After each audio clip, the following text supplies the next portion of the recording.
시장의 핵심 이슈에 대해서 최고의 전문가들에게 의견을 들어보는 인사이트를 듣는 시간입니다. 스페셜리스트 GFM 투자연구소 이진우 소장님이 오늘 때마침 잘 와주셨습니다. 어서 오십시오. 네, 안녕하세요. 그동안 사실 뭐 주식은 그래도 이제 안정적이고 연말에 뭐 강하진 않지만 그래도 온기가 좀 도는데 네. 원화 약세, 이 높은 환율을 어떻게 할 것이냐 고민이었는데 예. 오늘 환율이 급락하고 있습니다. 외환 당국의 강력한 구두 개입이 있었고 실제 개입 가능성도 있습니까? 네, 환율 정부가 내놓은 카드 평가 좀 해주세요. 네. 그래요. 뭐 제가 보기에는 오늘 뭐 구두 개입뿐만 아니라 실제 네. 물량 개입도 단행된 걸로 보입니다. 예. 뭐 순식간에 20원을 빼버렸으니까요. 그러니까요. 예. 예. 이렇게 되면 이제 딜러들은 뭐 당황할 수밖에 없는데 크리스마스 이브 24일 오늘 같으면 이제 어떻게 보면 굉장히 시장이 조용하고 넘어가는 날인데 이제 열벌 수밖에 없는 그런 상황이라서 이제 개입의 효과는 오늘 당장은 나타납니다만 이게 이제 장기적으로 얻을지는 모르겠습니다. 지금 요거 한번 보시죠. 지금 아까 자료를 만들 때 10시 20분 현재 네. 오늘 장 열리고 나서부터 달러 환율의 이제 틱 차트입니다. 이렇게 움직였으니까 그야말로 급격하게 떨어진 모습이 보이죠. 저게 이제 국내에서 뭐 제일 빠르다는 인포맥스가 9시 2분 발로 나왔으니까 속보가 한은과 기재부 공동 명의로 이제 원화 과도한 약세 바람직하지 않다 했는데 바로 한 2분 있다가 또 나옵니다. 정부의 강력한 의지, 종합적인 정책 실행 곧 확인하게 될 것이다 했고요. 네. 오늘 이제 살짝 나온 얘기는 그거죠. 서학개미들 국내 시장으로 복귀하면은 그렇게 해서 한국에 돌아와서 국내 증시로 돌아와서 다시 투자를 해서 번 거에 대해서는 양도세 비과세하겠다. 뭐 한시적으로 이런 네. 조건은 달렸습니다. 복귀 계좌, RIA, 뭐 리쇼어링, 인베스트먼트 어카운트 이런 얘기 같아요.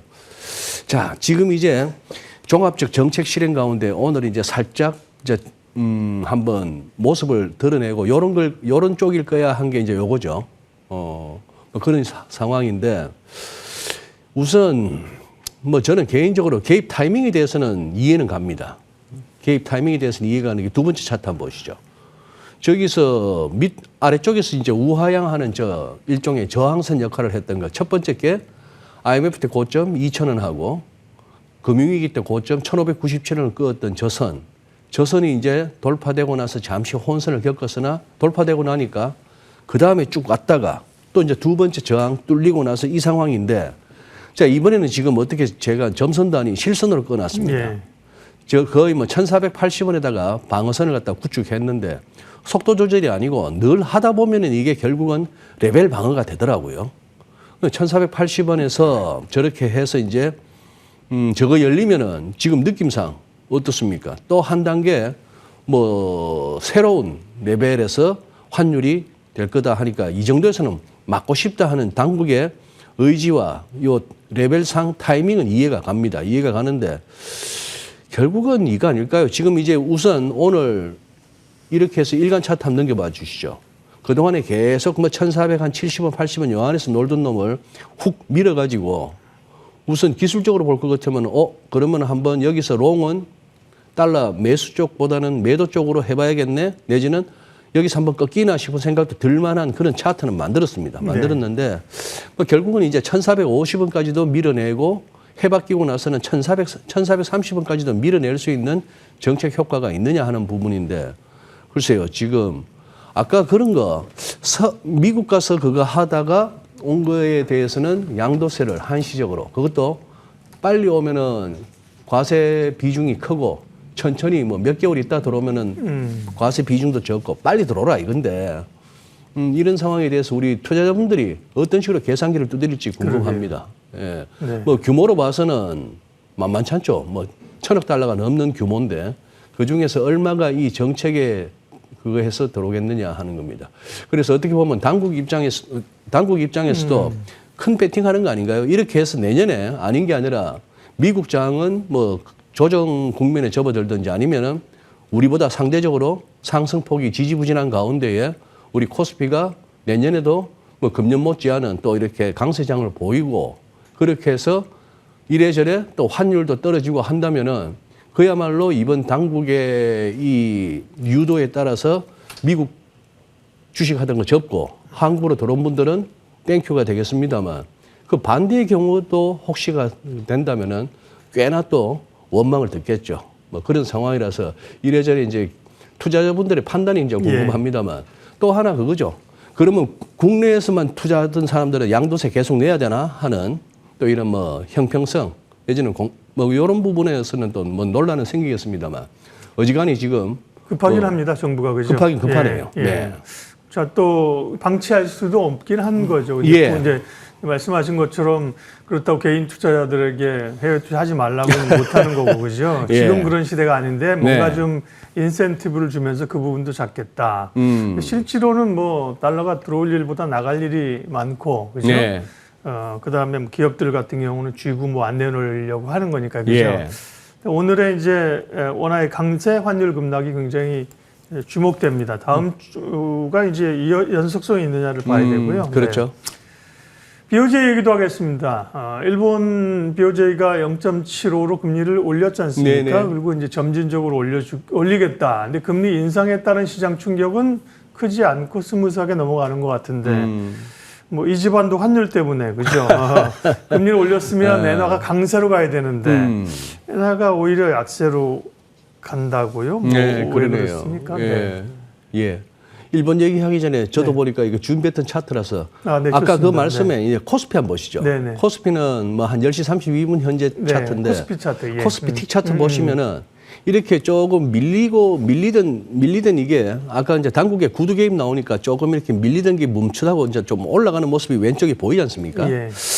그러고 나서 이제 주르륵 밀리다가 10시 4분 저때 이제 또 바닥 찍고 그 무렵에 또 이제 아까 말씀드렸던 서학개미 돌아오면은 양도세 비과세라는 혜택을 줄 수 있어 했더니만 조금 올라는 갑니다만 그런데 이제 좀 희미해요.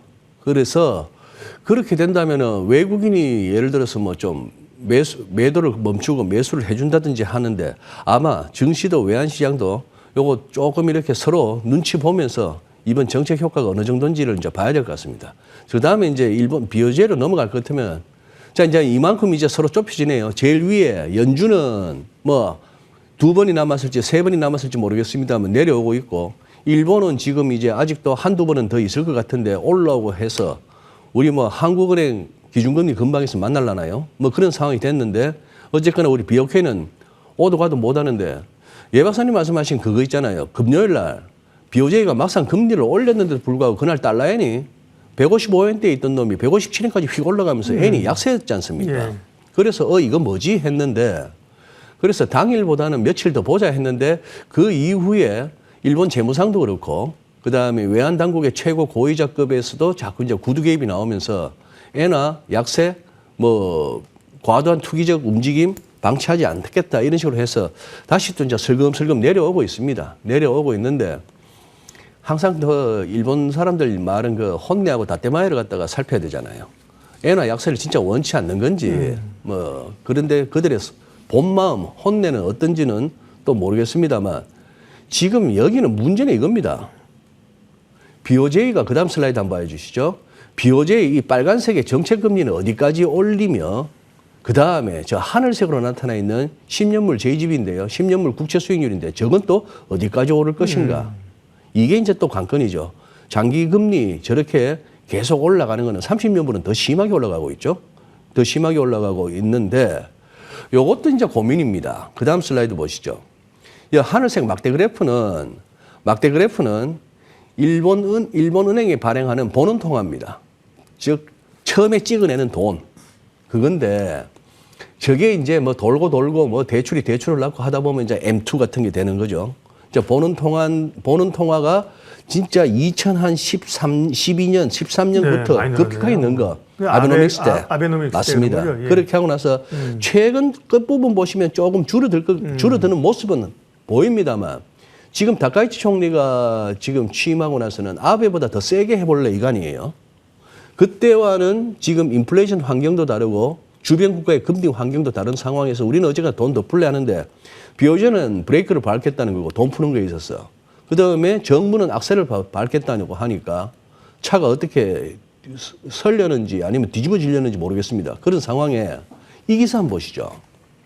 이거는 뭐 11월 달에 벌써 한 달도 더 된 얘기입니다만 다카이치 재정 악화 우려에도 188조 원 우리 돈으로 그거 넘는 경제 대책을 추진한다. 이 소리 우리가 이미 네. 들었던 얘기고요. 다음 슬라이드 있으면 보여주시죠. 예. 예. 그다음 슬라이드 넘겨주십시오. 그러니 저기 11월 19일 날 예, 11월 19일 날 나왔던 제 얘기고, 자, 오늘 이제 따끈따끈한 뉴스가 NHK가 이제 보도를 했네요. 내년 예산안 총액이 우리 돈으로 치면 한 122.3조 원입니다. 저기다 얼추 뭐, 곱하기 10은 아니더라도 한 9.4, 9.5를 하면 뭐, 한, 어떻게 되죠? 우리 돈으로 한 1,000조 원이 넘는 거 아닙니까? 그런 상황인데 사상 최대 규모고, 금년에 115조인데 내년에 122조 3천억 엔. 이런 식으로 되고, 문제는 그 아래쪽입니다. 빨간색으로 제가 강조를 했는데 내년에도 한 29조 6천억 엔 규모의 신규 국채 발행을 준비 중인 것으로 세금 거두는 거로 저 예산이 안 되니까. 자, 이거는 전 세계적인 현상이죠. 뒷감당은 나중에 생각하지 아닙니까? 일단 거둬들이는 세금 이상으로 팡팡 쓰는데 그거는 어떻게? 일단 국채 찍어내자. 발행한다. 뭐 재정 적자가 쌓이든 국가 부채가 쌓이든 일단은 해보자. 이게 지금 요즘에 뭐 요즘이 아니고 벌써 십수년을 우리가 겪었던 그 흐름이고 이 모든 국가 지도자들이 지금 이런 어떤 마인드로 펼쳐나가니까 네. 뭐 그런 상황이 됐습니다. 이랬을 때 N이 고민스럽죠.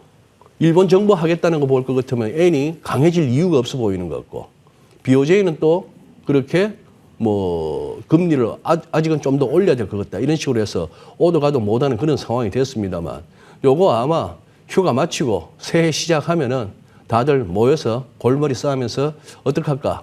N 강세 쪽으로 베팅할까? 약세 쪽으로 베팅할까? 이렇게 되는데 지금 보아하니 달러엔 하더라도 이게 150엔 아래로 바로 가자, 160엔 위로 바로 가자 하기에는 두 개가 너무 브레이크 밟는 힘하고 악셀 밟는 힘이 더 셉니다. 근데 악셀 밟는 쪽이 더 세서 과연 N이 얼마나 강세로 갈 수 있을지 네. 고민스럽습니다. 그렇다면 우리 당국에 이것도 이왕이면 N이 달러 N이 쭉쭉 떨어져 주면 개입 효과가 더 날 텐데 하는 그런 부분도 한번 염두에 두시죠. 서서히 하나씩 밟아야 되는데 두 개를 같이 세게 밟으면 어떻게 되는 거예요? 차가 어떻게 되는 건가? 덜컹덜컹거리는. 궁금합니다. 그래서 그러니까요. 일단 차가 네. 어떻게 될지. 네. 예, 뭐 긴축은 인기 없는 정책이죠, 그죠? 다들 그렇죠. 이제 돈을 네. 풀고 네. 뭐 부양한다고 얘기를 하는 게 전 세계적인 빚잔치들이 그죠 국가별로 되고 있고요. 국내 증시 얘기를 하겠습니다. 어쨌든 11월에 조정이 있었고 4천선을 좀 내줬다가 지금 이제 4,120, 30까지 올라왔고 네. 남은 연말보다는 이제 내년 연초를 보면서 전략을 세워야 되지 않겠어요? 어떻게 네. 보십니까? 그러니까요. 지금 뭐 한마디로 뭐 산타렐리 합니다만 그거는 우리가 이맘때면 늘 하는 레파토리고요. 해바퀴 보세요. 또 뭐 까치렐리 1월 효과 그러고 5월 네. 가면 또 세리메이 한마디씩 할 맞아요. 거고 또 슬슬 좀 더워진다 싶으면 서머랠리 이런 얘기 하는데 네. 그건 뭐 케이스 바이 케이스니까요. 그런 상황이고 지금 미국도 우리도 고만고만합니다.